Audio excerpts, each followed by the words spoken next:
Hi sugar, so let's make something crunchy together today. So welcome to Keaton Cakes, so my baking channel. I am Olaiton. So here you go. This is our ingredients. You will need flour 500 gram. Then you will need sugar 150 gram. Of course, I've written the recipe there. So all you need to do is to mix all this together and use your hand to blend it very well. You can use your two hands. I was just using one hand because I was holding my phone here. So I was just using the one hand. And of course, I already know what I want to achieve. So if you are starting for the first time, you are making chinchin for the first time, or you want to try this recipe, use your two ends to blend the butter, the sugar, the baking powder, everything together.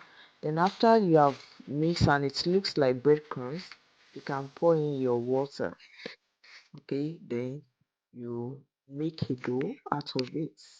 Here you go. So we have our dough, and all we have to do is just to knead it for a little. You don't have to work so much on it, just for a little while. Just just to make it combine very well. You don't work too much on your dough. Just chin it does not need too much workings or kneading. Just fold it and get a nylon or a cling film and just use it to wrap it around and stay for a while. So after like 1 to 2 minutes, then you can start cutting, rolling out and cutting out your chin. So you want to be careful that so that you don't cut different shapes. You want the shapes to at least be equal so that when you are frying, some will not start burning while some are yet to be fried. So you have to be careful. Don't mind me. I was just like cutting it. I'm not used to using knife, but I just want to create this using everything in my kitchen to do it. So I created the video using everything in my kitchen to make it to do it. So here you go. I've started cutting here. When my son came and said, Mommy, I want to help you to cut. I said, No, don't come. It's too dangerous. It's knife. You can see it. Very dangerous. So I just said, Let me cut it. Let me use my hand and check if my hand is still very straight. And you can see it's not that bad. So it's still a little bit straight, even though it's not very straight. So I just had to make this video so that you can see that you can actually use knife to do it. But alternatively, if you have a pizza cutter, there's something we call pizza cutter as a baker. You get it at cake stores. Pizza cutter is very easy to cut as well. And some people use machine to cut their chinchin. But here, we're using our knife to cut because knife has always been there for us every time. So you can see the shades, they are quite similar, not too thick, it's not too wide. The shape is quite similar. So yeah, I'm done. I'm ready to fry. One thing is when you are rolling your your dough, make sure you roll it very light. Roll it till it's very light because at the end of the day when you are frying, it's going to rise like the chin chin is still going to like when it's frying, it's still going to get big and you don't want it to be more thicker, so you have to make sure your dough is very light when you are rolling it out. Make sure it's very light, like the lightness should be like the surface you're using will be so transparent. Yes, I just want to lay emphasis on that because I want you to get it very perfect. So at the end of the day when you are cutting it, you still get something like this. Yeah, you get something like this.